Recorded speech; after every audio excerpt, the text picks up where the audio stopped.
सर्वत्र कल्याणमण्डपं सर्वं सम्प्रोक्ष्य शुचेवो हव्यामृत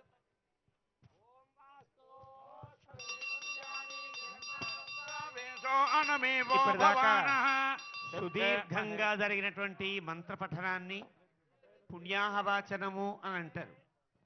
విశ్వక్సేన పూజ ద్వారా ఈ కళ్యాణానికి ఎలాంటి విఘ్నములు కలగకుండా ఉండాలని ప్రార్థించిన తరువాత ఈ పుణ్యాహవాచనాన్ని సమర్పిస్తున్నారు. పుణ్యాహం అంటే మంచి రోజు, పుణ్యప్రదమైన రోజు అని అర్థం. ఎప్పుడవుతుంది రోజు? ఏ రోజు పుణ్యప్రదమవుతుంది అంటే మనము, మన ఆలోచనలు, మనం తెచ్చిన వస్తువులు, మన భావములన్నీ భగవత్పరములు ఏనాడవుతాయో దానికి ఆ పుణ్యాహము అని పేరు. ఇప్పుడు మనం చాలా వస్తువులు తెచ్చాం. కళ్యాణానికి వస్త్రములు తెచ్చాం, ఫలములు తెచ్చాం, రకరకాల వస్తువులు తెచ్చాం. ఇవన్నీ శుద్ధిగా ఉండాలి కదా. ఎప్పుడైనా భగవంతుడికి ఇచ్చే వస్తువులన్నీ చాలా పవిత్రములై ఉండాలి. ఏదో ఒక బట్టల షాపులోకి వెళ్ళి మనం బట్టలు పట్టుకొస్తే ఆ బట్టలని అంతకుముందు ఎంతమంది ధరించారో తెలీదు, ఎంతమంది ఇష్టపడ్డారో తెలీదు. పళ్ళైనా, ఫలములైనా, పుష్పములైనా, వస్త్రములైనా ఏవైనా సరే భగవంతుని కళ్యాణానికి అర్హములు కావాలి అనంటే వాటికి శుద్ధి అవసరం. లోకంలో శుద్ధి చెయ్యాలి అంటే ప్రతిదానికి ఒక శుద్ధి ఉంటుంది. దాదాపుగా అన్నింటినీ మనం నీటితో శుద్ధి చేస్తాం. కొన్ని సూర్యకాంతితోనే శుద్ధి అవుతాయి, కొన్ని వాయువుతో శుద్ధి అవుతాయి, కొన్ని నీటితో శుద్ధి అవుతాయి. కానీ ఏ వస్తువైనా శుద్ధి కావడానికి నీరు చాలా అవసరం. ఆ నీటిని కూడా శుద్ధి చెయ్యాలంటే ఒక అద్భుతమైన వైదిక ప్రక్రియ ఒకటి ఉన్నది.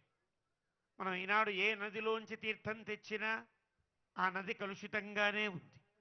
రకరకాలుగా ఏ నదులైతే స్వచ్ఛమైన నీటితో ప్రవహించాలో మనం వదిలేవన్నీ కూడా నదుల్లోనే కలిసి కాలుష్యములు ఏర్పడుతున్నాయి.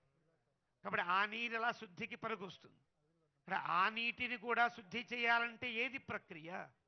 అది వైదిక విజ్ఞానం చెబుతోంది. ఒక కలశములో తీర్థము పోసి ఆ కలశం కూడా ఎత్తుగా ఉండేట్టు చూచి అందులో సుగంధ ద్రవ్యములు, ఔషధీ ద్రవ్యములు వేసి, మామిడాకును పెట్టి, కొబ్బరికాయ పెట్టి, దర్భలు వేసి కొన్ని మంత్రములు పఠిస్తారు. అంటే నీటిని కూడా శుద్ధి చేసే గొప్పతనం ఒక వేద మంత్రములకే ఉన్నది.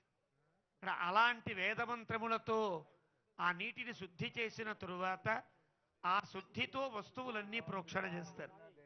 ఆ శుద్ధి పుణ్యాహవాచనం చేసినటువంటి నీటితో శుద్ధిపరచిన వస్తువులు మాత్రమే భగవంతునికి యోగ్యములవుతాయి, అంటే భగవత్ పూజార్హములవుతాయి. అంటే భగవంతునికి ఇచ్చే ప్రతి వస్తువు చాలా పవిత్రమై ఉండాలి అని ఆ పుణ్యాహవాచనాన్ని చేస్తారు. ఇప్పటిదాకా కళ్యాణం ప్రారంభం కాలేదు.